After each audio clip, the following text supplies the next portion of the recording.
welcome to Morning Cafe presented by Ponvanda Detergent powered by Cyball.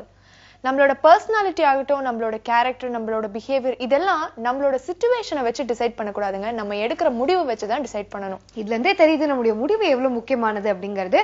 So நல்லா தெளிவா யோசிச்சு ஒரு முடிவு எடுங்க, வாழ்க்கையில முன்னேறுங்க. உங்களுடைய ஃபேவரட் ஷோவான மார்னிங் கஃபேக்கு உங்க எல்லாரையும் வரவேற்கும் நான் உங்கள் கண்மணி. கண்மணி, தமிழ் மொழி மேலையும் தமிழர்கள் மேலையும் உலக அளவுல நிறைய பேருக்கு மரியாதை இருக்குல்ல.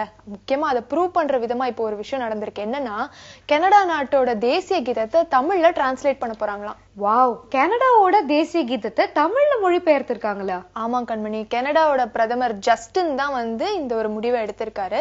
அதாவது அவருக்கு பார்த்தோன்னா தமிழர்கள் மேல ஒரு பயங்கரமான ஈர்ப்பு இருக்கு. அது மட்டும் இல்லாம அவர் தமிழ் ஃபெஸ்டிவல்ஸ் எல்லாமே செலிப்ரேட் பண்ணுவாராம். அதுக்கப்புறம் பொங்கல் வாழ்த்தெல்லாம் தமிழ்லயே சொல்லுவாராம். சோ கனடா நாட்டு தமிழர்கள் மேல அவருக்கு அவ்வளோ ஒரு பிரியம் இருக்கு. எல்லாருக்குமே அவரை ரொம்ப பிடிக்குமா. அது நமக்கு ஏற்கனவே தெரிஞ்ச விஷயம் தானே ஸ்வாதி. சமீபத்துல நடந்த ஜல்லிக்கட்டு போராட்டத்தப்ப கூட அவருடைய ஆதரவு அவர் தெரிவிச்சிருந்தாரு. அது மட்டும் இல்லாம சமீபத்துல அவரை பத்தி நம்ம பார்த்தோம் இல்லையா, ஒரு சின்ன குழந்தைய பிரதமராக்கி ரசிச்சாரு. ஆமா, எக்ஸாக்ட்லி அவரே தான்.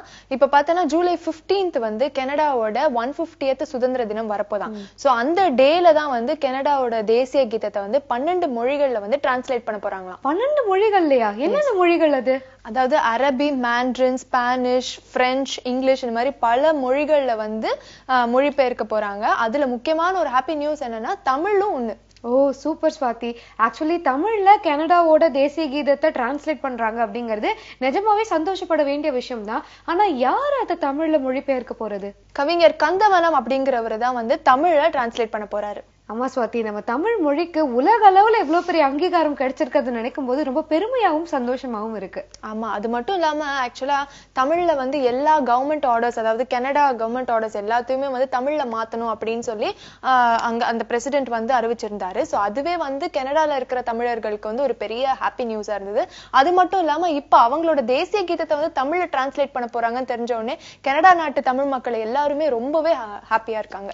அருமை. தமிழ் மொழியோட புகழ் தரணி எங்கும் ஒழிக்குது இல்ல? எஸ். இதை தொடர்ந்து நம்ம அடுத்ததா யோகாசனம் பகுதியை பார்த்துட்டு வந்துடலாம்.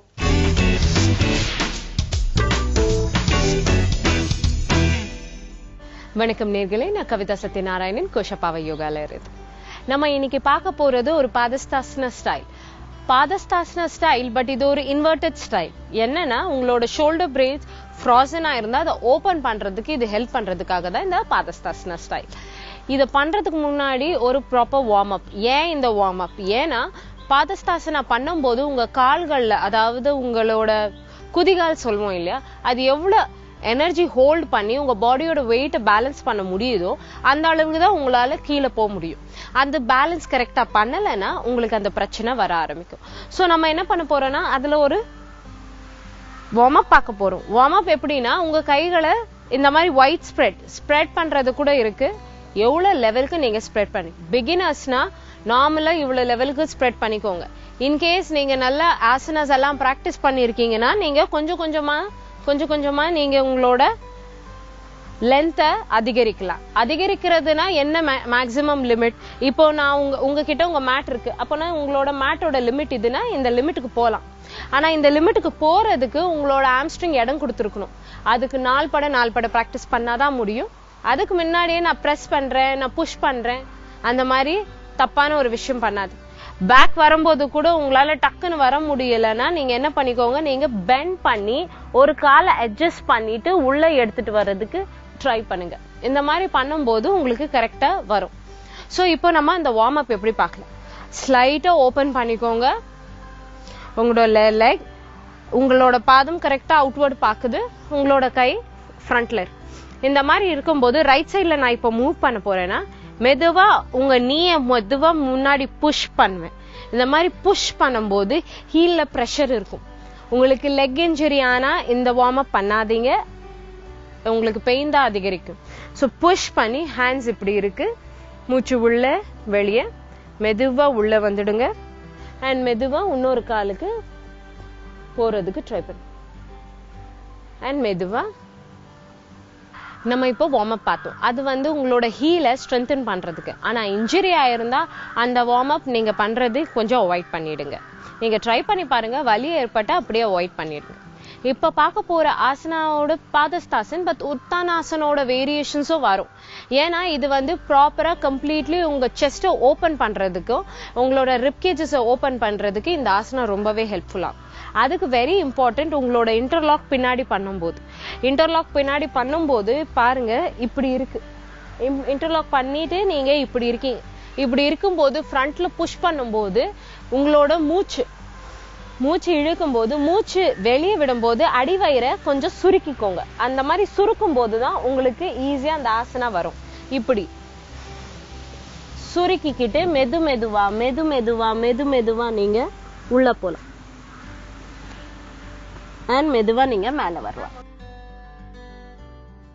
இந்த அடிவயிறு உள்ள போலனா நீங்க நார்மலாவே வச்சு நீங்க குனிஞ்சிங்கன்னா ஹிப் ஓபன் ஆகாது. உங்களால உங்க செஸ்ட இங்க பதிய வைக்க முடியாது. சோ இன்னொரு தடவை காட்டுறேன். நீங்க இப்படி இன்டர்லாக் பண்ணிக்கிட்டு மெதுவா நீங்க போங்க. மெதுவா போகும்போது மூச்சு உள்ள வாங்கும் போது இட்ஸ் ஓகே. பட் மூச்சு வெளியே விடும் போது உங்களோட அடிவயிறை நீங்க பிரஸ் பண்ணணும். அண்ட் நீங்க மெதுவா மேல வரலாம். இந்த மாதிரி வருந்து நீங்க பிராக்டிஸ் பண்ணும்போது உங்களோட ஹிப் போன்ஸ் ஓபன் ஆகுறதுக்கும் உங்க ஷோல்டரை ஃப்ரீஸ் ஆகாம நல்ல ப்ராப்பர் மாய்ஸ்சர் இருக்க வைக்கிறதுக்கும் இந்த ஆசனா ரொம்பவே ஹெல்ப்ஃபுல்லா இருக்கும். நீங்க இதை டெய்லி பிராக்டிஸ் பண்ணிட்டே இருங்க. இதை பண்ணும்போது ஞாபகம் வச்சுக்கோங்க, உங்களோட ரெண்டு கால்களுமே சீரா இருக்கணும். ஒரே இடத்துல உங்க கால்கள் இருக்கணும். இதை ஓபன் ஆகி வச்சிருந்தா உங்களுக்கு போறதுக்கு ரொம்பவே கஷ்டமா இருக்கும். இன்னொன்னு விஷயம், நீங்க இதை பிடிச்சு இப்படி பண்ணும்போது உங்க மார்பு பகுதியை முன்னாடி தள்ளி உங்களோட ஹிப்பை பின்னாடி புஷ் பண்ணணும். அந்த மாதிரி புஷ் பண்ணும்போதுதான் உங்க அடிவயிறும் இறங்கும் உள்ள. இல்ல நான் நார்மலா இப்படியே இருக்கிறேன், நான் இப்படியே பெண்ட் ஆகுறேன்னா இவ்வளவுதான் போக முடியும். சோ சர்டனிட்டி என்னன்னா, மார்பு பகுதியை கொஞ்சம் முன்னாடி தள்ளி ஹிப்பை பின்னாடி தள்ளும் போது அடிவயிறு கரெக்டா உள்ள இறங்கணும். அப்போதான் நீங்க உங்களோட கைகளை எடுத்து கம்ப்ளீட்டா நீங்க உள்ள போய் பிராக்டிஸ் பண்ண முடியும். அண்ட் மெதுவா நீங்க மேல வரலாம். இந்த மாதிரி நீங்க பண்ணும்போது groin, அதாவது உங்களோட பட்லைன்ல இருக்கிற மசில்ஸ்க்கு ஒரு நல்ல ஸ்ட்ரென்த் அண்ட் நல்ல ஓப்பனிங் கிடைக்குது. இந்த மாதிரி டெய்லி பிராக்டிஸ் பண்ணிட்டு இருக்கும்போது உங்களோட எக்ஸ்ட்ரா ஃபிளாப் கொலஸ்ட்ராலுக்கு இது ஒரு பெரிய ரெமெடி. இன்னைக்கு நீங்க ஒரு பாதஸ்தாசன் அண்ட் உத்தானாசன் ஓட காம்பினேஷன் பாத்தீங்க. நாளைக்கு இன்னொரு ஆசனாவோட நான் உங்களை சந்திக்கிறேன். ஸ்வாதி, கனடா நாட்டோட பிரதமர் ஜஸ்டின் மாதிரியே நம்ம ராஜ்யசபா எம்பி தருண் விஜயும் தமிழுக்காக நிறைய நல்ல விஷயங்கள் செஞ்சிருக்காருல. ஆமா, நம்ம வந்து மத்தவங்க இவ்வளோ நல்ல தமிழுக்காக இவ்வளவு விஷயம் செய்யறாங்க அப்படின்னு பாராட்டுறது ஒரு பக்கம் இருந்தாலும் நம்மளோட மொழியோட முக்கியத்துவத்தை நம்ம கண்டிப்பா உணரணும் இல்லையா? சோ இதே மாதிரி நிறைய இன்ட்ரெஸ்டிங்கான விஷயங்கள் தொடர்ந்து வந்துட்டே இருக்கு. அதெல்லாம் பாக்குறதுக்கு முன்னாடி மார்னிங் கஃபேல வர போறது ஒரு short commercial break. Welcome back to morning cafe. Swathi, நம்மளுடைய நாடே டிஜிட்டல் உலகத்தை நோக்கி போயிட்டு இருக்கிற இந்த சமயத்துல தான் ஒரு சின்ன இன்சிடென்ட் மிகப்பெரிய கேள்வியை உண்டாக்கி இருக்கு. என்ன இன்சிடென்ட், என்ன கேள்வி அது? சொல்றேன். அதாவது நம்ம மத்திய அமைச்சர் அர்ஜுன் ராம் இருக்காரு இல்லையா, அவர் சமீபத்துலதான் அவருடைய தொகுதியான பிகானேருக்கு போயிருக்காரு. அங்க போன உடனே மக்களோட நின்று பேச ஆரம்பிச்சிருக்காரு. அந்த சமயத்துலதான் அவரே ஃபீல் பண்ண வைக்கிற ஒரு இன்சிடென்ட் நடந்திருக்கு. பில்டப்ஸ் எல்லாம் பயங்கரமா இருக்கு. என்ன இன்சிடென்ட் அது? அதாவது நான் ஆல்ரெடி சொன்ன மாதிரி அங்க போன பிறகு மக்களோட நின்று ஒரு சில விஷயங்கள்லாம் பேசலாம், அவங்களோட பகிர்ந்துக்கலாம், ஊரை பத்தி நம்ம விசாரிக்கலாம், மக்கள் என்ன நினைக்கிறாங்க அப்படின்றத கேட்டுக்கலாம்னு சொல்லிட்டு அவர் ரொம்ப நேரமா பேசிட்டு இருந்திருக்காரு. பேசிட்டு இருந்த சமயத்துலதான் அவருக்கு ஒரு கால் வந்திருக்கு. கால் அட்டன் பண்ணி ரொம்ப கம்பீரமா ஹலோன்னு சொன்னவரு ஒரு ஹலோவோட நிறுத்தல. அதுக்கப்புறம் ஹலோ கேக்குதா, நான் பேச சரியா கேட்கலையா, ஹலோ ஹலோ ஹலோன்னு கத்திக்கிட்டே இருந்திருக்காரு.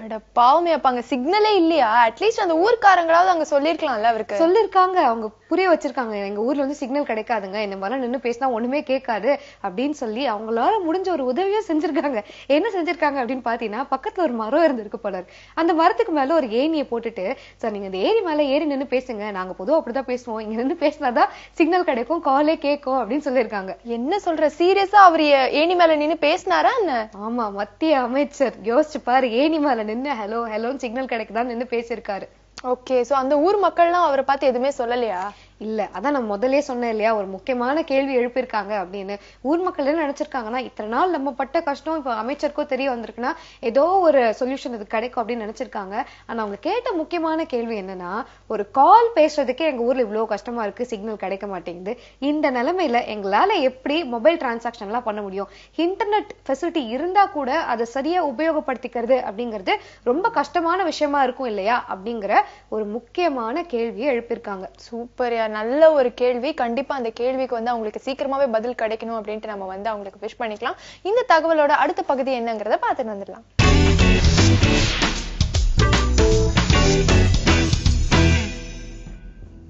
வணக்கம், நான் உங்க கார்த்திகா.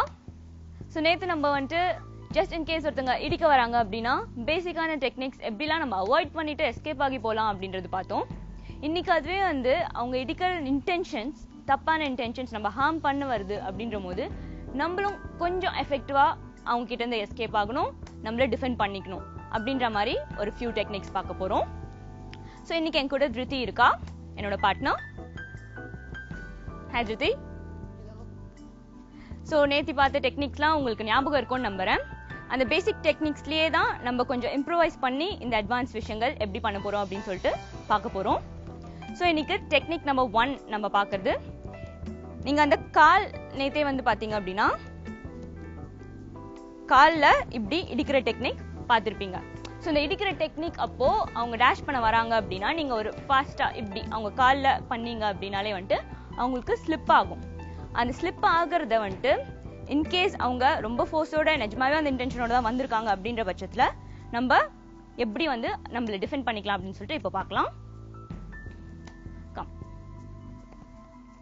ஸோ இந்த பார்ட்ல அவங்களோட நெக் உங்க கையில இருக்கு. ஸோ இங்க வந்து நம்ம ஒரு ஃபோர்ஸோட இங்க புஷ் பண்றோம் அப்படின்னா ஆட்டோமேட்டிக்கா வந்து அவங்க நல்லா அவேவும் போயிடுவாங்க, நம்மளுக்கு நிறைய ஸ்பேஸும் கிடைச்சிரும், நம்ம ஈஸியா நம்மள டிஃபெண்ட் பண்ணிக்கலாம். ஸோ இந்த டெக்னிக்கை நான் இன்னும் ஒரே ஒரு வாட்டி ஸ்லோவா ரிப்பீட் பண்ணி காமிக்க போறேன்.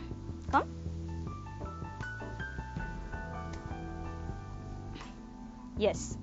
ஸோ இந்த பார்ட் அப்படின்னு பாத்தீங்கன்னா ஒன்னு வந்து அவங்க லெக்கை நீங்க கரெக்டா கம்மியா இந்த லெக் பார்ட், ஏன்னா அவங்க ஷூ பார்ட் பண்ணீங்க அப்படின்னா உங்களுக்கும் ட்ரிப் ஆகும். ஸோ இந்த லெக் பார்ட்டை கரெக்டா பிளாக் பண்ணி இங்க இருந்து ஃபோர்ஸ் எடுத்து அப்படியே வந்துட்டு ஒரு புஷ் கொடுக்குறீங்க. ஸோ இந்த புஷ் கொடுக்கும்போது ஆட்டோமேட்டிக்கா உங்க ஆப்போனன்ட் அவே போகும். ஓகே, ஸோ இப்போ அடுத்த டெக்னிக் போலாம். இன்னொரு டெக்னிக்கும் நீங்க பார்த்திருப்பீங்க ஆல்ரெடி. ஸோ இப்படி ஹோல்ட் பண்ணும் அப்படின்னு சொல்லிட்டு நம்ம நேற்று ஒரு டெக்னிக்கா பார்த்தோம். இன்கேஸ் அவங்க டேஷ் பண்ண வராங்க அப்படின்னா நம்ம டர்ன் பண்ணி இப்படி ஹோல்ட் பண்ணி நிற்போம். இது ஹோல்ட் பண்ணும்போது இந்த பார்ட் நல்லா இங்க டைட் பண்ணீங்க அப்படின்னா தான் உங்களுக்கு வந்து இங்க அந்த பவரும் கிரிப்பும் கிடைக்கும். இப்படி டைட் பண்ணி பாருங்க, நீங்களும் ட்ரை பண்ணி பாருங்க. ட்ரை பண்ணி பார்க்கும்போது உங்களுக்கு இந்த எல்போ ஸ்ட்ரைன் ஆட்டோமேட்டிக்கா ஸ்ட்ராங் ஆகுறது நீங்க ஃபீல் பண்ணுவீங்க. ஸோ இப்போ இந்த பொசிஷன்ல இருக்கும்போது நம்ம எப்படி வந்து இதையே அட்வான்ஸா எப்படி டெக்னிக்ல அட்வான்ஸா வந்து நம்ம யூஸ் பண்ணலாம் அப்படின்னு சொல்லிட்டு பார்க்கலாம். ரெடி? ஸோ இப்போ டேஷ் பண்ண வராங்க, நம்ம அப்படியே இங்க டர்ன் பண்ணி நிக்கிறோம். இங்க டர்ன் பண்ணி நிற்கும் போது ஆட்டோமேட்டிக்கா உங்களுக்கு இங்க அட்டாக் ஆகுது. ஸோ இந்த பார்ட் வந்து பாத்தீங்க அப்படின்னா எல்லாருக்குமே வந்து ஒரு சாஃப்ட் சென்சிட்டிவான பார்ட். அதுல வந்து நம்ம ஒரு ஃபோர்ஸ் கொடுக்கும் போது ஆட்டோமேட்டிக்கா அங்க அட்டாக் இருக்கும். இதுல ஒரு ஹிட் ஆர் புஷ் இப்படி கொடுத்தீங்க அப்படின்னா உங்களுக்கு ஆட்டோமேட்டிக்கா நிறைய ஸ்பேஸ் கிடைச்சிருக்கும். பிளஸ் அவங்க ஆப்போனன்ட்டுமே வந்துட்டு அது கொஞ்சம் எஃபெக்டிவான அட்டாக் தான். இன்னும் வாட்டி செஞ்சு காமிக்கிறேன். கிட்டவா? ஸோ இங்க இருக்கு, இங்க புஷ் பண்றீங்க, இங்க அட்டாக் பண்றீங்க. ஸோ இதுல வந்து இந்த புஷ் ஸோ உங்களோட ஸ்கோப் அப்படின்னு பாத்தீங்கன்னா நீங்க வந்து இப்போ ஆப்போனன்ட்டை விட அவேதா போகணும். கரெக்டா? ஸோ ஆப்போனன்ட் தூரம் போகணும் அப்படின்னு பார்த்தா அவங்கள புஷ் பண்ணிட்டீங்க அப்படின்னா உங்களுக்கு ஆட்டோமேட்டிக்கா ஒரு ஸ்பேஸ் கிரியேட் ஆயிடும். ஸோ அந்த விஷயத்த நீங்க இதுல கத்துக்கலாம், யூஸ் பண்ணிக்கலாம். இன்னும் ஒரு டெக்னிக் பார்க்கலாம். Third technique. இது வந்துட்டு ஜென்ரலாவே வந்துட்டு இப்போ நம்ம இந்த எல்போ எடுக்கிறோம். எல்போ அப்படின்றது வந்து எந்த ஒரு ஹியூமனா இருந்தாலுமே வந்துட்டு ரொம்ப ஒரு ஸ்ட்ராங்கான பார்ட். நமக்கு நம்ம எல்போ வந்து அடுத்தவங்க மேல பட்டாலும் இல்ல அவங்க வந்து நம்ம எல்போ மேல பட்டாலும் அவங்களுக்கு தான் பாதிப்பு. ஸோ அந்த மாதிரி தருணத்துல இந்த எல்போவை எப்படி எடுக்கிறோம்னு பாத்துக்கோங்க. எல்போ எடுக்கும் போது இப்படி எடுத்தீங்க அப்படின்னா அவங்களுக்கு பட்டுச்சு அப்படின்னாலே நீங்க உங்க ஃபேஸ் அட்டாக் பண்ணிக்க போறீங்க. ஸோ அது வந்து உங்களுக்கே ஹார்ம் ஆகக்கூடிய ஒரு விஷயம். ஸோ எல்போ எடுக்கும் போது இப்படி எடுக்கணும். ஸோ இந்த பார்ட் வந்து இப்படி போகணும், இந்த பார்ட் தான் வந்து அவங்களுக்கு அட்டாக்கிங் போகணும், இது உங்களுக்கு அவேல இருக்கணும். ஸோ அந்த மாதிரி பண்ணும்போது இப்போ அவங்க இடிக்க வராங்க அப்படின்னும் போது நீங்க இங்க எல்போ வைக்கிறீங்க, இது கூடவே இங்க ஒரு புஷ் கொடுத்தீங்க அப்படின்னா ஆட்டோமேட்டிக்கா உங்க ஆப்போனன்ட் உங்களுக்கு அவே போயிடுவாங்க. ஸோ இந்த மாதிரி 3 எஃபெக்டிவ் டெக்னிக்ஸ் இது எல்லாமே நீங்க பாத்தீங்க அப்படின்னா சிம்பிளா தான் இருந்துச்சு, கரெக்டா? ஸோ இங்க ஒன்னு பண்றீங்க, இங்க ஒரு புஷ் பண்றீங்க, அதே மாதிரி இங்க அட்டாக் பண்றீங்க, இங்க ஒரு புஷ் பண்றீங்க, இல்ல இங்க ஒரு புஷ் பண்றீங்க. ஸோ இந்த மாதிரி சிம்பிள் புஷிங் டெக்னிக்ஸ் தான் எல்லாமே உங்க லைட் மூவ்மெண்ட்ஸ்ல தான் இருக்கு. ஸோ இவ்வளோ எஃபெக்டிவா இவ்வளோ சிம்பிளா நீங்க ப்ராக்டிஸ் பண்ணீங்க அப்படின்னாலே வந்துட்டு உங்களோட டிஃபிகல்ட் சிச்சுவேஷன்ஸ்ல இருந்து உங்களை சேஃப் கார்ட் பண்ணிக்க முடியும். ஸோ இது எதுவுமே வந்து அட்டாக்கிங் கிடையாது, உங்களை டிஃபெண்ட் பண்ணிக்கிறதுக்காக தான், சேஃப்டி மெஷர்ஸ்க்காக தான். ஸோ நீங்க ப்ராக்டிஸ் பண்ணும்போதும் கேர்ஃபுல்லா ப்ராக்டிஸ் பண்ணுங்க. எஸ்பெஷலா வந்து நீங்க எல்போ பார்ட்ஸ்லாம் யூஸ் பண்ணும்போது ரொம்ப கேர்ஃபுல்லா ஹார்ம் பண்ணாம ப்ராக்டிஸ் பண்ணுங்க.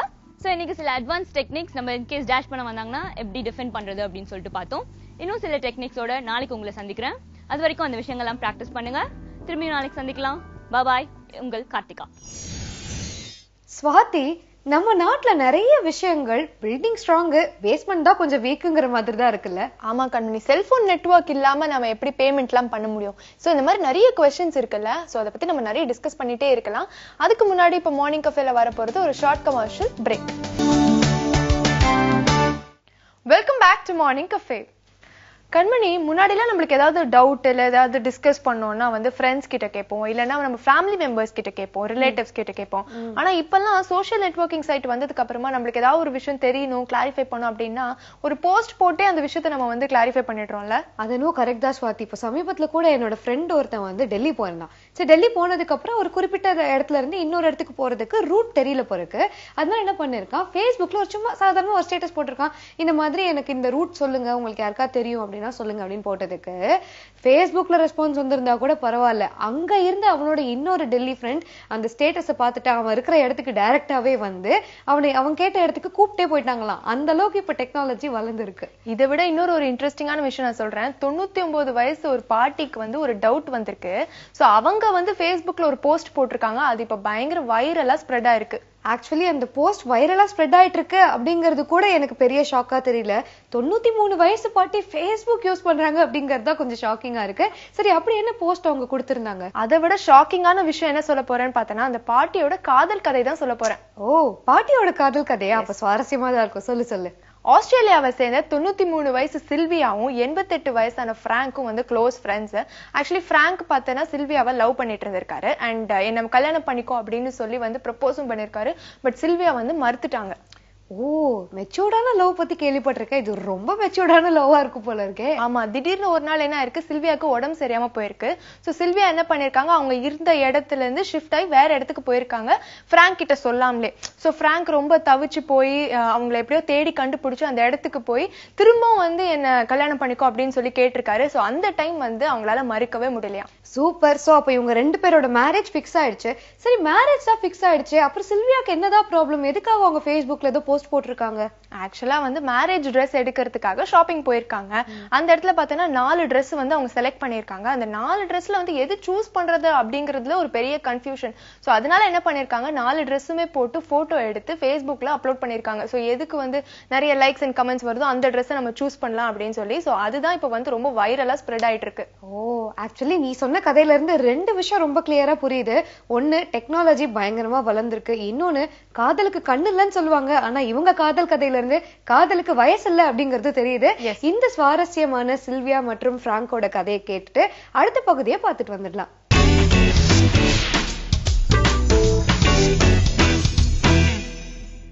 வணக்கம்.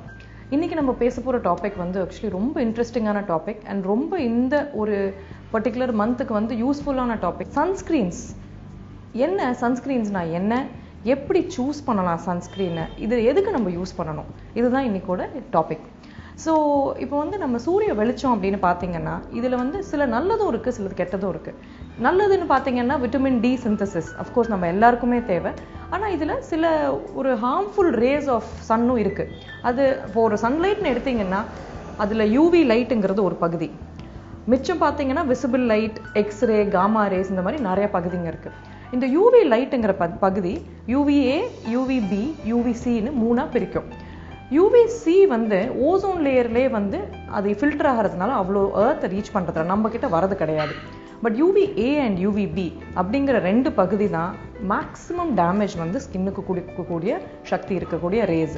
ஸோ இப்போ வந்து நம்ம ஏன் சன்ஸ்கிரீன் யூஸ் பண்ணணும் அப்படின்னு பார்த்தீங்கன்னா, வெயிலில் ரொம்ப நேரம் போகிறவங்க, அதாவது நிறைய அடிக்கிற வெயில்ல வந்து ஒரு ப்ரொடெக்ஷனே இல்லாம போறவங்களுக்கு ஸ்கின் டேமேஜ் வரலாம். இது எப்படி வரலாம்? அதாவது ஸ்கின் திக்கனிங் இருக்கலாம், தோல்ல வந்து உங்களுக்கு பல வகையான பிக்மெண்டேஷன், அதாவது கருப்பு புள்ளிகள் வரலாம். எல்லாத்துக்கும் மேல நம்ம எல்லாரும் பயப்படுறது ஸ்கின் கேன்சரோட ரிஸ்க் ஜாஸ்தி. ஸோ இதுக்காக தான் நம்ம சன்ஸ்கிரீனுங்கிற அந்த ஒரு பர்டிகுலர் சப்ஸ்டன்ஸை வந்து நம்ம யூஸ் பண்றது நல்லதுன்னு சொல்றது. சன்ஸ்கிரீன் வந்து என்ன மாதிரி சன்ஸ்கிரீன் சூஸ் பண்ணலாம்? இப்போ ஒருத்தருக்கும் ஒரு ஸ்கின் டைப் இருக்கும்.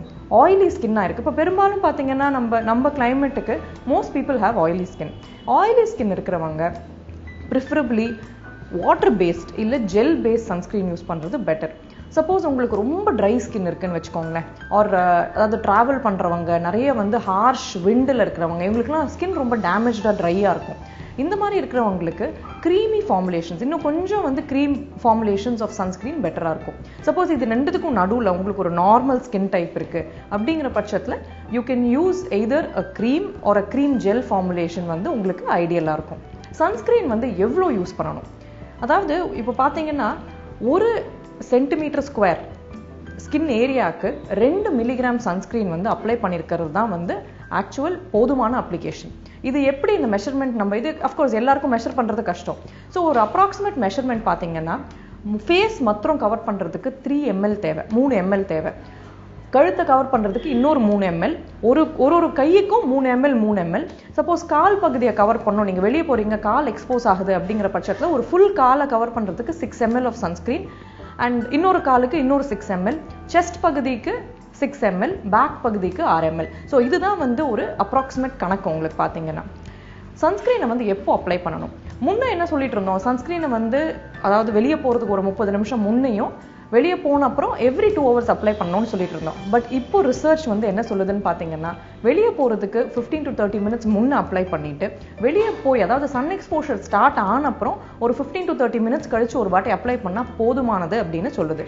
பட் அஃப்கோர்ஸ் நீங்கள் வந்து ஒரு ஸ்விம்மிங் பண்ணுறீங்க, இல்லைன்னா வந்து ஒரு நிறைய வந்து ஸ்வெட்டிங் இருக்கு அப்படிங்கிற பட்சத்தில் அஃப்கோர்ஸ் திருப்பி ரீஅப்ளை பண்ண வேண்டிய சர்க்கம்ஸ்டான்சஸ் வரலாம். இது தவிர வந்து ஸ்பெஷல் சுச்சுவேஷன்ஸ், யார் ஸ்விம் பண்ணுறவங்க ஆர் ஸ்போர்ட்ஸ் நிறைய விளையாடுறவங்க, வேர் ஸ்வெட்டிங் அதிகமாக நடக்குது, இல்லைனா நீங்கள் தண்ணியில் போயிட்டு இப்போ வந்து நீங்கள் ஸ்விம் பண்ண போறீங்கும் போது வாட்டர் ரெசிஸ்டன்ட் சன்ஸ்கிரீன்ஸ் சூஸ் பண்ணுறது பெட்டர். இது வந்து அட்லீஸ்ட் ஃபார் 40 minutes நீங்கள் தண்ணியில் இருக்கிற டைமுக்கு வந்து ப்ரொடெக்ஷன் கொடுக்கும் உங்களுக்கு. And of course last but not the least, பேபிஸ்க்கு என்ன பண்ணலாம்? குழந்தைங்களுக்கு நிறைய பேரண்ட்ஸ் கேட்குற ஒரு விஷயம் அது. அதாவது என் குழந்தைக்கு எப்போ யூஸ் பண்ணலாம், எந்த ஏஜ்லேருந்து யூஸ் பண்ணலாம்? பேபிஸ்க்கு பார்த்தீங்கன்னா 6 மாசத்துலேருந்தே வந்து சன்ஸ்கிரீன் யூஸ் பண்ண சொல்கிறாங்க. வெளியில் நீங்கள் எக்ஸ்போஸ் பண்ணீங்கன்னா 6 மாசத்துக்குள்ள இருக்கிற குழந்தைங்க, 6 மாசத்துக்கும் யங்கரா இருக்கிற குழந்தைங்களுக்கு நீங்க இஃப் சப்போஸ் யூஸ்வலி நம்ம குழந்தைங்களை வெயில தூக்கிட்டு அலையிறது கிடையாது, அப்படி ஒரு சர்க்கம்ஸ்டான்ஸ் வந்துச்சு அப்படிங்கிற பட்சத்துல நல்ல ஒரு கிளாத் வச்சு கவர் பண்ணிக்கோங்க. அதுக்கும் மேல வந்து ரொம்ப அடிக்கிற வெயில தூக்கிட்டு போற மாதிரி இருந்தா சம்டைம்ஸ் சன்ஸ்கிரீனுமே யூஸ் பண்ணிக்கலாம். குழந்தைங்களுக்கு யூஸ் பண்ற சன்ஸ்கிரீனை பாபா அப்படிங்கிற ஒரு பர்டிகுலர் ஹார்ம்ஃபுல் சப்ஸ்டன்ஸ் இல்லாம பார்த்துக்கோங்க. ரெண்டாவது வந்து பிசிக்கல் சன்ஸ்கிரீன். இப்போ சன்ஸ்கிரீன்லேயே 2 வகை இருக்கு, கெமிக்கல் சன்ஸ்கிரீன், பிசிக்கல் சன்ஸ்கிரீன் 2 வகை இருக்கு. இந்த பிசிக்கல் சன்ஸ்கிரீன் என்னன்னு பார்த்தீங்கன்னா zinc oxide and titanium di oxide. நீங்க கிரிக்கெட்டர்ஸ் கூட பார்த்துருப்பீங்க, ஒயிட் கலர்ல பூசிட்டு இருப்பாங்க, அதுதான் பிசிக்கல் சன்ஸ்கிரீன். இது வந்து அப்படியே சன்லைட்டை ரிஃப்ளெக்ட் பண்ணிடும். இந்த மாதிரி பிசிக்கல் சன்ஸ்கிரீன்ஸ் வந்து குழந்தைங்களுக்கு it will be better and it will be safer. So வந்து these are the choices that you should make for sunscreen. இப்போ வந்து நம்ம ஒரு ரொம்ப முக்கியமான ஒரு நபர் பத்தியும் பேசியாகணும் சன்ஸ்கிரீன் பொறுத்த வரைக்கும். அதுதான் ஹோம் மேக்கர்ஸ். நான் ஹோம் மேக்கர்னு சொல்றேன், ஹவுஸ் ஒய்ஃப்னு நான் என்னைக்குமே சொல்ல மாட்டேன். they are home makers because they have a full time job. நம்மள மாதிரி ஆஃபீஸ் போறவங்களுக்கு வந்து சம் டைம் ஜாப் தானே தவிர ஹோம் மேக்கர்ஸ்க்கு ஃபுல் டைம் ஜாப். அடுப்புல நிறைய நிற்பாங்க, ரேடியேஷன் நிறைய இருக்கும் அடுப்புல இருந்து. ஸோ இந்த மாதிரி இருக்கிறவங்களுக்கு பார்த்தீங்கன்னா இன்ஃப்ராரெட் ரேடியேஷன், அதாவது ஹீட்ல இருந்து வர ரேடியேஷனும் ஸ்கின்னை பாதிக்கக்கூடிய ஒரு சக்தி இருக்கு அதுக்கு. ஸோ அவங்களுக்கு என்ன பண்ணலாம் அப்படின்னு பார்த்தீங்கன்னா, இப்போல்லாம் சன்ஸ்கிரீன் ஐஆர் ப்ரொடெக்ஷனோட வருது, அதாவது இன்ஃப்ராரெட் ப்ரொடெக்ஷனோட வர சன்ஸ்கிரீன்ஸும் இருக்கு. இது வந்து யூஸ் பண்றதுனால கண்டிப்பா அடுப்புல இருந்து வர அண்ட் ஸ்டவ்ல இருந்து வர ரேடியேஷனை தவிர்த்துக்கலாம் நம்ம. So have a happy and a safe summer. Swathi, Sylvia பாட்டிக்கு மட்டும் இல்ல, நமக்கு தேவையான பல விஷயங்கள் கூட யூடியூப், ஃபேஸ்புக்னு பல பிளாட்ஃபார்ம்ல கொட்டி கிடக்குதுல்ல? ஆமா கண்மணி, ஆனா அது முறையா பயன்படுத்துறது நம்ம கையில தான் இருக்கு இல்லையா? சோ இதே மாதிரி நிறைய இன்ட்ரெஸ்டிங்கான விஷயங்கள் மார்னிங் கஃபேல தொடர்ந்து பேசலாம். அதுக்கு முன்னாடி ஒரு short commercial break. Welcome back to morning cafe. Swathi, பொதுவாவே திரைப்படங்கள்ல பாத்தீங்கன்னா ஒரே பாட்டுல ஹீரோ அப்படியே முன்னுக்கு வந்துருவாரு, ஒரே பாட்டுல வளர்ற மாதிரிலாம் காட்டுவாங்க. ஆனா நம்மளுடைய நிஜ வாழ்க்கையில அதெல்லாம் சாத்தியம் இல்லைல்ல. படிப்படியா தானே நம்மளால முன்னேற முடியும். ஆமா கண்மணி, ஒரு குழந்தை பிறந்த உடனே முதல்ல வந்து அது தவழ ஆரம்பிக்கும், அதுக்கப்புறமா தானே எழுந்து நடக்கும். பரவாயில்ல சுவாதி, நான் சொல்ல வந்த விஷயத்தோட கனெக்டடா தான் நீ சொல்லியிருக்க. ஆக்சுவலி பிரேசில்ல ஒரு குழந்தை பிறந்திருக்கு. பிறந்த ஒரு சில நிமிடங்கள்லயே நடக்க ஆரம்பிச்சிருக்கு. பிறந்த உடனே நடக்க ஆரம்பிச்சிருக்கா? யூஸ்வலா வந்து 10 மாசம் ஆகும்ல ஒரு குழந்தை வந்து ஒரு ஸ்டெப் எடுத்து வைக்கிறதுக்கு. ஆமா, நீ சொல்றது கரெக்ட் தான். உன்ன மாதிரியே தான் நானும் இந்த நியூஸ் கேள்விப்பட்டு வந்து ரொம்ப ஷாக் ஆனேன். ஆனா இந்த குழந்தையினுடைய வீடியோவை Facebookல பார்த்த பிறகுதான் நான் கன்ஃபார்மே பண்ணேன். ஓகே, அந்த வீடியோல அப்படி என்னதான் இருந்தது? ஆக்சுவலி குழந்தை பிறந்த பிறகு குழந்தை என்ன பண்ணிருக்காங்க, நிக்க வச்சு முதுகுல தட்டுவாங்க இல்லையா, அந்த மாதிரி தட்டிருக்காங்க. அப்ப குழந்தை என்ன பண்ணிருக்கு, நிக்க வச்சிருந்த அந்த நர்ஸோட கையை பிடிச்சிக்கிட்டு கொஞ்சம் கொஞ்சமா அடி எடுத்து நடக்க ஆரம்பிச்சிருக்கு. இந்த வீடியோ பார்க்கவே ரொம்ப கியூட்டா இருந்திருக்கு. நிறைய பேர் நம்மள மாதிரி தான் ஆச்சரியத்தோட பார்த்திருக்காங்க. இந்த வீடியோ ரிலீஸ் ஆகி ஒரு சில மினிட்ஸ்லயே 50 மில்லியனுக்கும் மேற்பட்ட வியூஸ் வந்திருக்கு. வாவ், சூப்பர் கண்மணி. பிறந்த உடனே அந்த குழந்தை வந்து சாதனை படைச்சிருக்கு அப்படின்னு தான் சொல்லணும். சரி, இந்த இன்ட்ரெஸ்டிங்கான தகவலோட அடுத்த ஒவ்வை சொன்ன மொழியாம் பகுதியை பார்த்துட்டு வந்துடலாம்.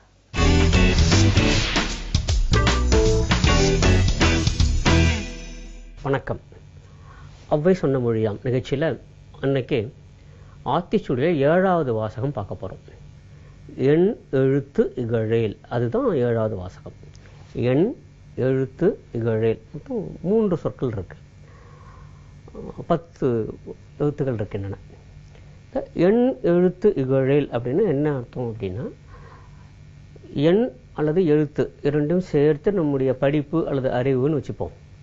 இகழேல் அப்படிங்கிறது புகழ்தலுக்கு எதிர்ப்பதம், இகழ்தல் அப்படிங்கிறது. அதை இகழ வேண்டாம், எண் எழுத்தை இகழ வேண்டாம்.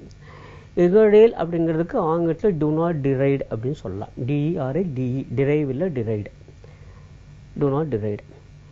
எண் எழுத்து என்னன்னா, எண்கள்னா நம்பர்ஸ், எழுத்துக்கள்னா லெட்டர்ஸ். ஆக இந்த நம்பர்ஸ் அண்ட் லெட்டர்ஸ் சொல்லக்கூடிய எண்களும் எழுத்துக்களும் சேர்ந்து தான் அவருடைய படிப்பு அல்லது அவருடைய அறிவு.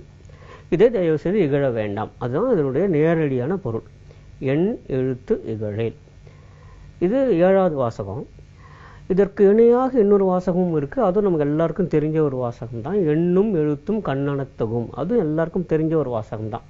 அதுவும் ஔவையார் சொன்னதுதான். கொன்றை வேந்தல 7வது வாசகம் தான் அதுவும். அது பிறகு நம்ம விரிவாக பார்ப்போம். எண் எழுத்து இகழேல் அப்படிங்கிறதும் எண்ணும் எழுத்தும் கண்ணனத்தகும் அப்படிங்கிறதுமே ஔவையார் சொன்னதுதான். இது திருக்குறளும் சொல்லியிருக்கு. எண்ணென்ப ஏனை எழுத்தன்ப இவ்விரண்டும் கண்ணென்ப வாழும் உயிர்க்கு அப்படின்னு திருக்குறள் சொல்லுது. எல்லாமே என்ன சொல்றாங்க அப்படின்னா, எண்ணுன்னு ஒன்று இருக்கு, எழுத்துன்னு ஒன்று இருக்கு, அப்படின்னு 2ஆக பிரிக்கிறாங்க.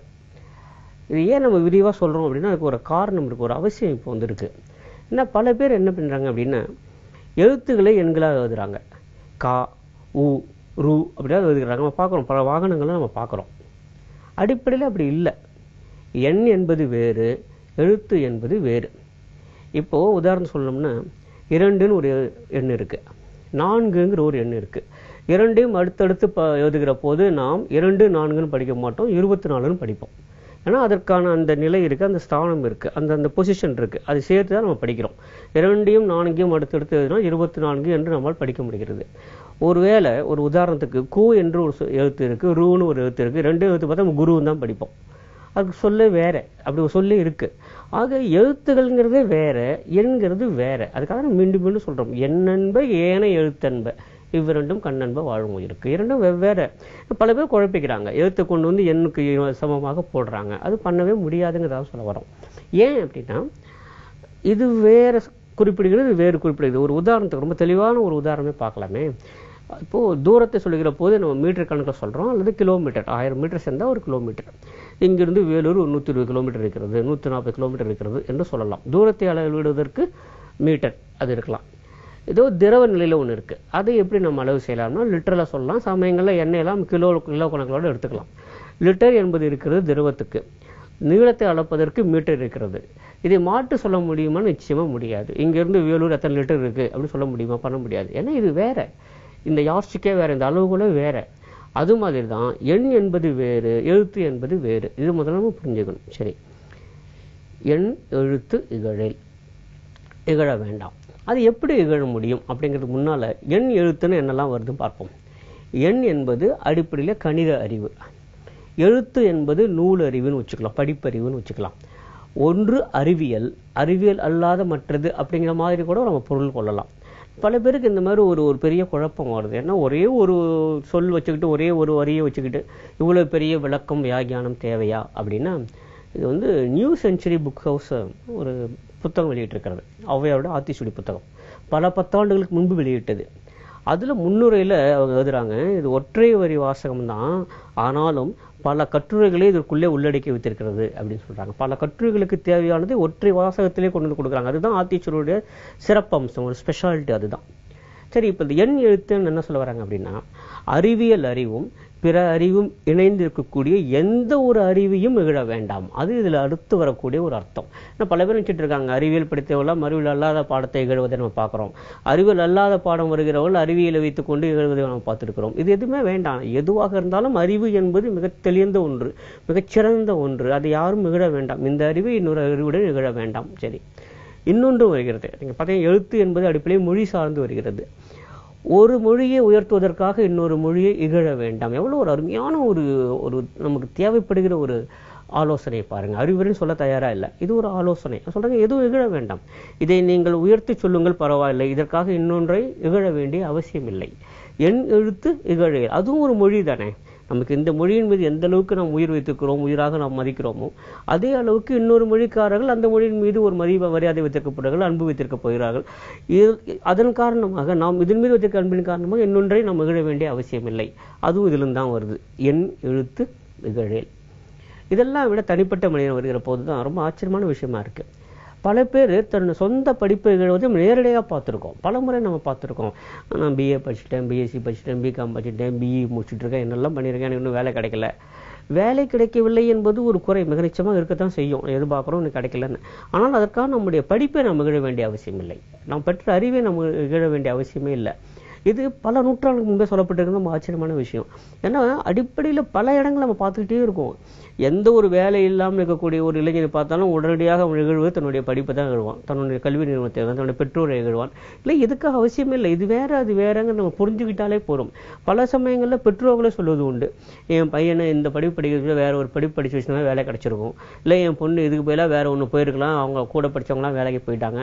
படிப்புக்கும் அதுக்கும் சம்பந்தமே இல்லை, ஆனாலும் கூட நம்ம இகழ்வதை ஒரு தொழிலாக வைத்துக் கொண்டிருக்கோம். அதுவும் குறிப்பாக படிப்பு அல்லது அறிவு என்று வருகிற போது அது இகழ்வதற்கு நாம் தயங்குவதே இல்லை, எல்லாத்துக்கும் அது மேல பழிய போடுறோம். அப்படி இல்லை.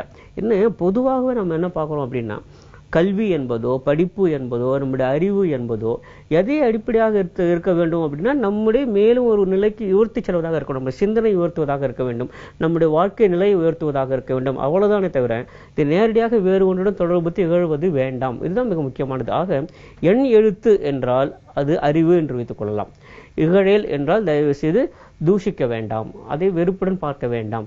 இரண்டும் சேர்த்து பார்க்கிற போது எண் எழுத்து இகழேல், தயவு செய்து வெறுப்புடன் பார்க்க வேண்டாம். நம்முடைய எண்ணம், நம்முடைய எழுத்து, நம்முடைய அறிவு, இதுதான் நமக்கு வாழ்நாள் முழுக்க துணை நிற்க போகிறது. தொடர்ந்து சந்திப்போம். நன்றி, வணக்கம். ஸ்வாதி, திருவள்ளுவர் தோன்றின் புகழோடு தோன்றுகன்னு சொன்னாரு. அதுக்கேத்த மாதிரியே பிரேசில் நாட்டு குழந்தை பாத்தீங்கன்னா பிறக்கும் போதே புகழோட பிறந்திருக்குன்னு சொல்லலாம்ல. ஆமா கண்மணி, லட்சத்துல ஒருத்தங்களுக்கு தான் இந்த மாதிரி அமையும். அப்படி பார்க்கும் போது இந்த குழந்தை நிஜமாலே ரொம்ப லக்கி தான் இல்லையா? சரி, தொடர்ந்து இந்த மாதிரி நிறைய விஷயங்கள் பேசலாம். அதுக்கு முன்னாடி ஒரு short commercial break in morning cafe. Welcome back to morning cafe. Kanmani, கிரிக்கெட்ல நிறைய புதுசான விஷயங்கள்லாம் வந்துகிட்டே இருக்குல்ல. முன்னாடி எல்லாம் பார்த்தா டெஸ்ட் மேட்ச், ஓடிஐ இது மட்டும் தான் இருக்கும். பட் இப்போ வந்து T20s, IPL, TNPL இந்த மாதிரி புதுசான விஷயங்கள் வந்து இம்ப்ளிமெண்ட் பண்ணிக்கிட்டே இருக்காங்கல்ல. ஆமா ஸ்வாதி, டெக்னாலஜி வைஸ் கூட நிறைய இம்ப்ரூவ்மெண்ட்ஸ் வந்திருக்கு. முன்னாடி எல்லாம் தேர்ட் அம்பையர் என்ன சொல்றாரோ அதை தான் ஃபைனலைஸ் பண்ணுவாங்க. ஆனா இப்ப பாத்தீங்கன்னா ஸ்டெம்ப்ல மைக் வைக்கிறது, பெயில்ஸ் லைட் வைக்கிறதுன்னு ஃபெசிலிட்டிஸ் அடுக்கடுக்கா வந்துகிட்டே இருக்கு. ஆமா கண்மணி, அது மட்டும் இல்லாம பால் வந்து பேட்ல பட்டுச்சா இல்லையான்னு ஸ்னிக்கோமீட்டர் மூலமா டெஸ்ட் பண்றது, அதுக்கப்புறம் ஹாட்ஸ்பாட் டெக்னாலஜின்னு புதுசா நிறைய விஷயங்கள் வந்துட்டு இருக்கு. அந்த வரிசையில இப்போ ஒரு புது டெக்னாலஜியை இம்ப்ளிமெண்ட் பண்ண போறாங்களா? ஓ சூப்பர். புது டெக்னாலஜினா கண்டிப்பா வித்தியாசமானதா தான் இருக்கும். அது என்னங்கறத நீயே சொல்லிடு. ஆமா, பேட்ல வந்து ஒரு சென்சார் வச்சு அனலைஸ் பண்ண போறாங்களா. அதாவது பேட்ஸ்மேனோட அவர் பேக் ஷாட் அடிக்கிற ஆங்கிள், அதுக்கப்புறம் எந்த ஸ்பீட்ல வந்து அவர் வந்து பால் அடிக்கிறாரு, அந்த மாதிரி நிறைய விஷயங்கள் வந்து சென்ஸ் பண்றதுக்கு அந்த சென்சாரை வந்து அவங்க யூஸ் பண்ண போறாங்க. சோ இது வந்து ஆடியன்ஸ்க்கு வந்து ஒரு பெரிய விஷுவல் ட்ரீட்டா இருக்கும்னு சொல்றாங்க. வா, ஒரு சின்ன சென்சார் மூலமா இத்தனை விஷயங்களை நம்மளால இன்ஸ்டன்டா தெரிஞ்சுக்க முடியுது அப்படின்னா அப்படிங்கிறது நிஜமா பெரிய விஷயம் தான். பிளஸ் இந்த சென்சார் மூலமா பேட்ஸ்மேன் எந்த இடத்துல தப்பு பண்ணாரு, எதனால தப்பு பண்ணிருக்காரு அப்படிங்கிறது கூட நம்ம தெரிஞ்சுக்கலாம்ல. ஆமா கண்மணி, அது மட்டும் இல்லாம மேட்ச் நடக்கும் போது ட்ரோன் மூலமா வந்து ஹெலிகாம் ஷாட்ஸ் எல்லாம் கேப்சர் பண்ண போறாங்களா, வர்ச்சுவல் ரியாலிட்டி கொண்டு வர போறாங்களா, இந்த மாதிரி நிறைய புதுசான டெக்னாலஜிக்கல் டெவலப்மெண்ட் வந்து கிரிக்கெட் ஃபீல்ட்ல வரப்போகுதுன்னு அனௌன்ஸ் பண்ணிருக்காங்க. இந்த மாதிரி நிறைய ஃபெசிலிட்டிஸ் வர்றது நல்ல விஷயம் தான், நம்ம முன்னேறிட்டே இருக்கோம் அப்படிங்கறத குறிக்கக்கூடிய விஷயங்கள் தான் வச்சுக்கோங்க.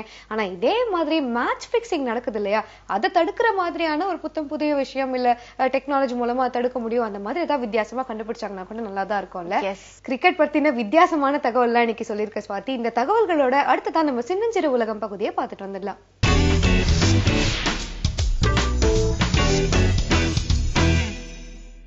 வணக்கம் நேயர்களே. நேற்று நம்ம பேசும்போது மொழி வளர்ச்சி பற்றி பேசணும். அதுவும் குறிப்பாக 2வது மொழி கற்றுக்கும் போது குழந்தைங்களுக்கு என்ன ரூல்ஸ் ஃபாலோ பண்ணணும் அப்படின்றது. ஸோ ரூட் லாங்குவேஜஸை பற்றி பேசியிருந்தேன். முக்கியமாக 2 ஸ்டெப்ஸ் பேசியிருந்தேன். அதாவது கவனிக்கும் திறன். குழந்தை ஒரு மொழி கற்றுக்கும் போது நிறைய புது வார்த்தைகள் கற்றுக்கணும். 2வது அதை எக்ஸ்பிரசிவ் ஸ்டேஜில் 2 வார்த்தைகளாக பயன்படுத்தி பார்ப்பாங்க. நம்மளோட ரெஸ்பான்ஸுக்கு ஏற்ற மாதிரி அதை கொஞ்சம் பெரிய சென்டென்சஸாக மாற்றுவாங்க அப்படின்றத பற்றி பேசணும் நேற்று. ஸோ இந்த சைலண்ட் ஃபேஸ், அவங்க கவனிச்சுட்டு இருக்கும்போது சைலண்டாக இருப்பாங்க, அப்புறம் பேசி பார்ப்பாங்க. அடுத்தது தான் ரொம்ப முக்கியமான ஃபேஸ். இந்த ஃபேஸ் பேக் ஸ்லைட் ஃபேஸ்ன்னு சொல்லுவோம். பேக் ஸ்லைட் ஃபேஸ் அப்படின்றது என்ன அப்படின்னா, ஒரு குழந்தை ஒரு புது மொழி, அதுவும் 2வது மொழியை கற்றுக்கும் போது என்ன பண்ணுவாங்கன்னா, ஏற்கனவே கரெக்டா கத்துக்கிட்ட விஷயத்த அவங்க தவறா பேசி பார்ப்பாங்க.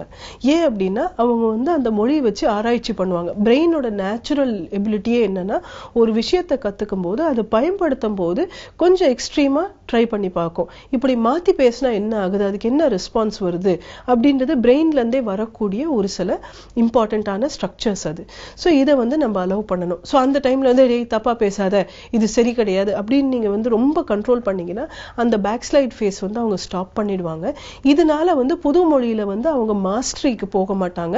பயந்து தயங்கி பேசுவாங்க. இப்ப நம்மளுமே பாத்தீங்கன்னா, ஒரு சில பேர் இங்கிலீஷ் மீடியம்லயே படிச்சிருப்போம், ஆனா இங்கிலீஷ்ல அவ்வளவு ஈஸியா பேச மாட்டோம். ஆனா தாய்மொழியில பேச சொன்னா ரொம்ப அழகா பேசுவோம். ஏன் அப்படின்னா, நம்ம ரொம்ப அதை கரெக்ட் பண்ணிட்டே இருந்திருப்பாங்க. இப்படி பேசாத, இது தப்புன்னு சொல்லும் போது நம்ம பிரெயினுக்கு தப்புன்ற வேர்டே ரொம்ப அதிகமா கேட்டதுனால அது புதுசா ஆராய்ச்சி பண்ணி அதுல இருந்து திருத்திக்கிறதுக்கு அது ஸ்டெப்புக்கே போயிருக்காது. ஸோ லாங்குவேஜ் லேர்னிங்ல பிரெயினே ஒரு சில மிஸ்டேக்ஸை கிரியேட் பண்ணி அந்த பேக் ஸ்லைடுன்னு கிரியேட் பண்ணும்.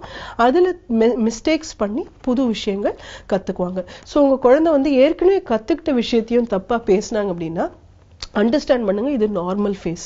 ஆனா நீங்க அதை சப்போர்ட் பண்ணணும்னு அவசியம் கிடையாது. நீங்க என்ன பண்ணணும்னா, நீங்க பேசும்போது கரெக்டான வேர்ட்ஸ் பேசணும். ஏன்னா நீங்க ஆஸ் அ மாடல் கரெக்டான வேர்ட்ஸ் நீங்க யூஸ் பண்ணிக்கிட்டே இருந்தீங்க அப்படின்னா சைல்டு அதுக்கு தகுந்த மாதிரி ஃபாலோ பண்ணுவாங்க. ஸோ இந்த 2 ஃபேஸஸ், அதாவது ஃபர்ஸ்ட் சைலண்ட், அப்புறம் எக்ஸ்பிரஷன், அப்புறம் பேக் ஸ்லைட், இந்த 3 ஃபேஸ் வந்ததுக்கு அப்புறம் சைல்டு அழகா அதுல அதே மொழியில ரீடிங்க்கு போவாங்க. இது வரைக்கும் ரீடிங்கும் வராது, ரைட்டிங்கும் வராது. இங்கதான் நிறைய ஸ்கூல்ஸ் பண்ற மிஸ்டேக் என்னன்னா, குழந்தை வந்த உடனேவே ரைட்டிங் கொடுத்துருவாங்க. நீங்க நிறைய ரைட்டிங் கொடுக்க என்ன ஆகும் அப்படின்னா, பேச்சு திறன் குறைஞ்சிரும். இங்கதான் நிறைய சில்ட்ரன் பாத்தீங்கன்னா, உங்களுக்கு ஒரு 11th ஸ்டாண்டர்ட் 12th ஸ்டாண்டர்ட் வரும்போது திடீர்னு ஒன்ன பத்தி பேசு, இன்டர்வியூக்கெல்லாம் ப்ரிப்பேர் பண்ணும்போது அவங்களுக்கு சுய சிந்தனையே இல்லாம, ஆனா நெற்று பண்ண விஷயத்த 1 மணி நேரம் கூட பேசுவாங்க. ஆனா அவங்க சுய சிந்தனையில தன்னை பத்தியோ இல்ல ஒரு பொது விஷயத்தை பத்தியோ பேசாம கஷ்டப்படுவாங்க. ஸோ இந்த ஒரு சிச்சுவேஷன் வராம இருக்கிறதுக்கு தான் நம்ம புரிஞ்சுக்கணும் as parents. மொழியிலேயே 2 முக்கியமான பகுதிகள் இருக்கு. இதுல ஒண்ணு லாங்குவேஜ் ஃபார் அகடமிக் யூஸ்ன்னு சொல்லுவோம். அதாவது கல்விக்கு தேவையான மொழி. இது கிராமர் ரூல்ஸா இருக்கட்டும், இது சாதாரணமா ஒரு சென்டென்ஸ், இது எஸ்ஸே எழுதுறீங்க அப்படின்னா ஃபர்ஸ்ட் பாடி, இன்ட்ரடக்ஷன், பாடி, கன்க்ளூஷன், இந்த மாதிரிலாம் சொல்லி கொடுக்கறது அகடமிக் லேர்னிங் அப்படின்னு சொல்லுவோம். அதாவது கல்விக்கு மட்டும் தேவையான மொழி வளர்ச்சி. அந்த மொழி வளர்ச்சி லாங் டேர்ம்ல மத்தவங்க கிட்ட பேசுறதுக்கோ இல்ல கான்பிடென்ட்டா ஒரு விஷயத்தை கம்யூனிகேட் பண்றதுக்கோ ஹெல்ப் பண்ணாது. அந்த டைம்ல பேசிக் ரூல்ஸ் கம்யூனிகேஷன் பிராக்டிஸ் மூலமா தான் வரும். 2 மொழியுமே டெவலப் ஆயிருந்தா ஒரு சைல்டுக்கு மாஸ்டரி இருக்கும். இல்லைன்னா ஸ்டடீஸ்ல ஸ்ட்ராங்கா இருப்பாங்க, மற்றபடி அவங்களுக்கு நார்மல் கம்யூனிகேஷனுக்கு யூஸ்ஃபுல்லா இருக்காது. இதே வந்து அடுத்த லெவல்ல பாத்தீங்க அப்படின்னா ஒரு சில குழந்தைங்க நார்மல் கம்யூனிகேஷன்ல ரொம்ப நல்லா சிறப்பா செய்வாங்க. ஆனா இதே வந்து கல்வியில வந்து அவங்களுக்கு வந்து அவ்வளவு லெவலுக்கு பெர்ஃபார்மன்ஸ் இருக்காது. இந்த 2 லாங்குவேஜ் டெவலப்மெண்ட்டுக்கும் நம்ம வாய்ப்புகள் ஏற்படுத்தி கொடுத்தாதான் ஒரு குழந்தை வந்து 2வது மொழியை நல்லா ஸ்ட்ராங்கா பிக்கப் பண்ணிருப்பாங்க. இது இங்கிலீஷா இருக்கட்டும், ஹிந்தியா இருக்கட்டும், இது ரெண்டுமே அவசியம். உதாரணம் சொல்லணும் அப்படின்னா, நான் சின்ன வயசுல வளரும் போது நிறைய ஹிந்தி எக்ஸாம் எல்லாம் எழுதியிருக்கேன். அந்த டைம்ல உங்களுக்குமே அது பழக்கம் இருக்கும். ஹிந்தியில வந்து நிறைய தியரி எக்ஸாம் எழுதியிருப்பேன், மார்க் எல்லாமும் இருக்கும். ஆனா நான் டெல்லியில போய் படிக்கும் போது பாத்தீங்க அப்படின்னா எனக்கு ஹிந்தியில ஒரு வார்த்தை கூட பேச தெரியாது. பஸ்ல இருக்கக்கூடிய போர்டு அது இதெல்லாம் படிக்க தெரியும், பட் என்னால வந்து கம்யூனிகேட் பண்ண முடியாதனால அங்க வந்து என்னால ஒரு கிட்டத்தட்ட ஒரு 3 to 4 months ரொம்பவே கஷ்டப்பட்டேன். ஆனா அந்த 3 to 4 மாசம் என்ன ஒரு பெரிய அட்வான்டேஜ் ஆச்சுன்னா, இருக்கக்கூடிய இடத்துல எல்லாம் மக்கள் எப்படி பேசுறாங்க அப்படிங்கிறது நிறைய பதிவாச்சு. இதுதான் அந்த சைலண்ட் ஃபேஸ் அப்படிங்கறது சொல்றோம். சோ ஒரு விஷயத்தை வந்து மக்கள் பேசுறாங்க, இதுதான் அவங்க மீனிங் பண்றாங்க அப்படின்றது தெரிஞ்சிருச்சு அப்படின்னா அதுல இருந்து ஒரு பகுதி நம்ம வந்து ட்ரை பண்ணுவோம். சோ நெக்ஸ்ட் வந்து பஸ் ஏறும்போது எங்க போறோம் அப்படின்னு கேட்கறது, இல்ல காய்கறி வாங்கும்போது எப்படி கேட்கணும் அப்படின்றது தெரிஞ்சுக்கிட்டோம் அப்படின்னா அது பயன்படுத்தும் போது ரெஸ்பான்ஸ் வந்த உடனே ஓ இது இப்படி சொல்லணும், இது இப்படி சொல்லக்கூடாது அப்படின்றது. இதுக்கப்புறம் தான் பாத்தீங்கன்னா நம்மளுக்குமே அடல்ட்ஸாவே பெரியவங்களுக்கே பாத்தீங்கன்னா பேக் ஸ்லைடு இருக்கும். நம்ம தப்பா பேசி பார்த்துட்டு ஓ இங்க இப்படி சொன்னா இது இப்படி ஆயிடும் அப்படின்னு நம்மளே ஆராய்ச்சி பண்ணுவோம். சோ எந்த வயசா இருந்தாலுமே அந்த ஒரு 2வது மொழியை கத்துக்கும் போது இந்த ஸ்டேஜஸ் நீங்க அலோவ் பண்ணணும். Silent face, expression, back slide, இந்த 3மே நீங்க அலோவ் பண்ணீங்கன்னா தான் ஒரு குழந்தைக்கு கல்விக்கு தேவையான மொழியும் வளரும், சாதாரணமா கம்யூனிகேட் பண்றதுக்கு உண்டான மொழியும் டெவலப் ஆகும். இது ரெண்டுமே டெவலப் ஆகும்போது எப்படி ஒரு தாய்மொழியை நம்ம வந்து கான்ஃபிடென்ட்டா யூஸ் பண்றோமோ பயன்படுத்துறோமோ அதே போல 2வது மொழியும் நம்மளால கான்ஃபிடென்ட்டா பயன்படுத்த முடியும். இல்லைன்னா நம்ம வெறும் அகாடமிக் மார்க்ஸ் வாங்கலாம், இல்ல வெறும் கம்யூனிகேட் பண்ணலாம், ஆனா அதுல வந்து லாங்குவேஜ் மாஸ்டரி அப்படிங்கிறது வராம இருக்கும். இங்கதான் அந்த ஸ்போக்கன் இங்கிலீஷ் கிளாஸ்ல நிறைய எழுத வைக்கிறாங்க அப்படின்னா எழுதக்கூடிய கிளாஸ் ஸ்போக்கன் ஸ்கில்ஸ் வந்து கண்டிப்பா கொடுக்காது. பெற்றோர்களா இதை நீங்க நல்லா புரிஞ்சுக்கிட்டீங்க அப்படின்னா குழந்தைங்களுக்கு 2வது மொழியை ஈஸியா வளர்த்து விடலாம். மீண்டும் நாளைக்கு சந்திக்கலாம். இன்னைக்கு நம்ம மார்னிங் கஃபேல வழக்கம் போல பல சுவாரஸ்யமான பகுதிகள், தகவல்கள் பத்தி எல்லாம் பார்த்தோம். அது எல்லாமே கேட்டு நீங்களும் என்ஜாய் பண்ணிருப்பீங்க நாங்க நம்புறோம். இதே மாதிரி அடுத்த மார்னிங் கஃபே நிகழ்ச்சியில உங்களை வந்து சந்திக்கும் வரை உங்களிடமிருந்து விடைபெறுவது சுவாதிஷ்டா மற்றும் கண்மணி. இது உங்கள் morning cafe, presented by Ponvandu detergent, powered by Saibol.